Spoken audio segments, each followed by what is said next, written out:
What the hell is Sauce Sports or whatever that last call was talking about? What the hell is that? Guys are from Free Love, man. What's good, Sauce Nation? It's the Throws Ingredients at the Sauce.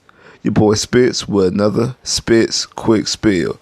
I want to do a quick little spill for y'all. I want to talk about one of the few bright spots versus the Jacksonville Jaguars. And that's this run attack, this dual run attack, or what I like to call the smash and slash run attack.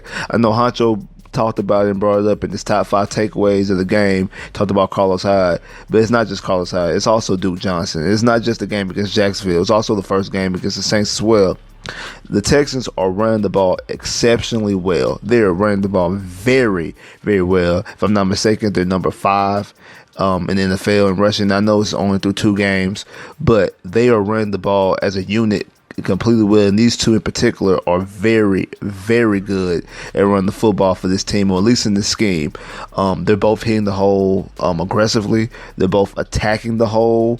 They are playing their foot and they're making their right cuts. They're being patient. Carlos Hyde is running extremely violently.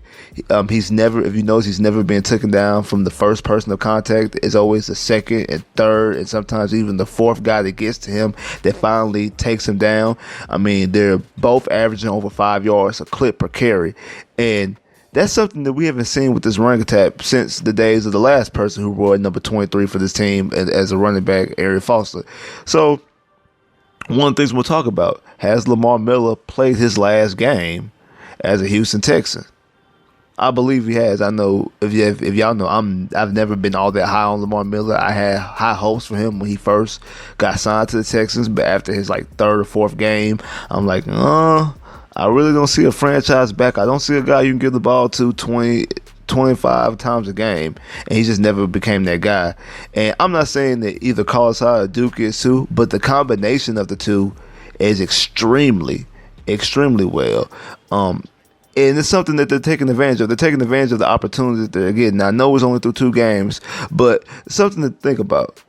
Running with this team should be a very, very good running football team. And the reason why is because they can't put 8 men in the box, 7 men in the box sometimes, because of the speed that we have with Will Fuller, who has elite speed, Kenny Stills, who is just a hair underneath Will Fuller. Kiki has above average speed, and even though Hop is not a burner, Hop is the best receiver in the league, at the very least the best one-on-one guy, because if he's covered one-on-one, he's really not being covered at all. So because of that, the defense can't afford to put 8 men in the box. They cannot afford to commit to stopping the run. So they have to they have to hope they can stop with 7. Sometimes they have to hope that they can stop with only 6 men in the box. So if you tell me you have 6 men in the box and you have 5 offensive linemen, everybody's putting a hat on somebody, throw a tight end into the block as well, that they can't get through.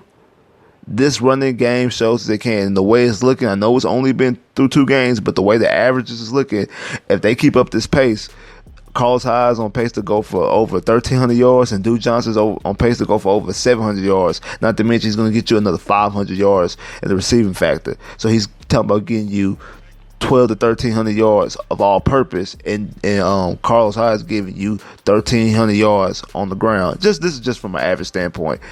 I'm okay with this dual running attack if we continue to run the football like this.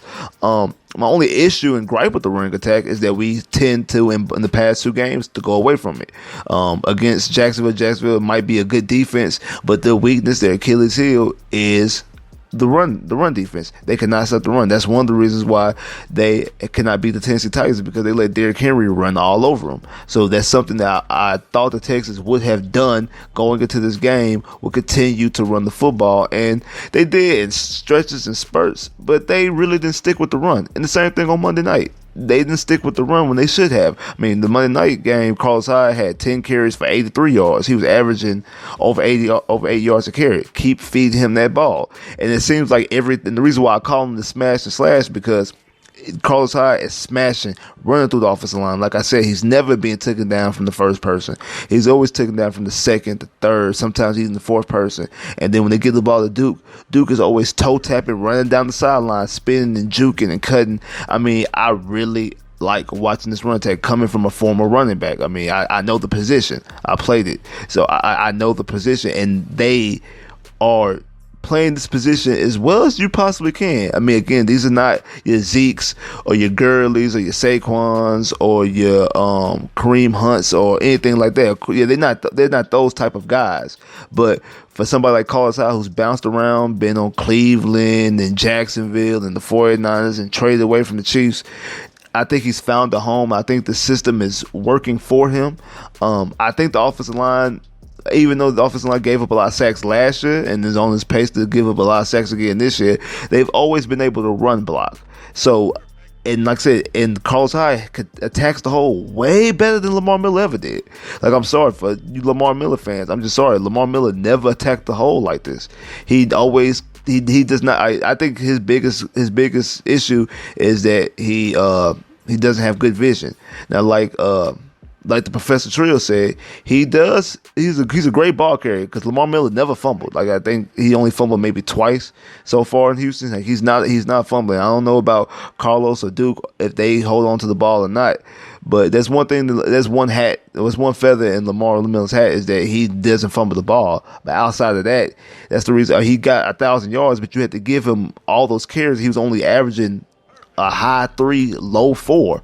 Like, his yards per carry were horrible. That's the reason why he got so many yards, because he got so many carries. These guys, I know it's still only 2 games, but they're running the ball. Both of them are running the ball extremely well, getting over 5 yards per clip, and it's hard for them to get tackled because Duke is making people miss, and Carlos Hyde is running like a madman, and he's not being taken down too easily. So I think we should continue to run with this football team. I mean, I want to see more about this running game. I want to see what this running game does. Can we run the ball when we need to, when it's 3rd and 1, 4th and 1, when we need to get those hard yards? We'll see then. I mean, we also have a running quarterback, but I don't want him to run too much.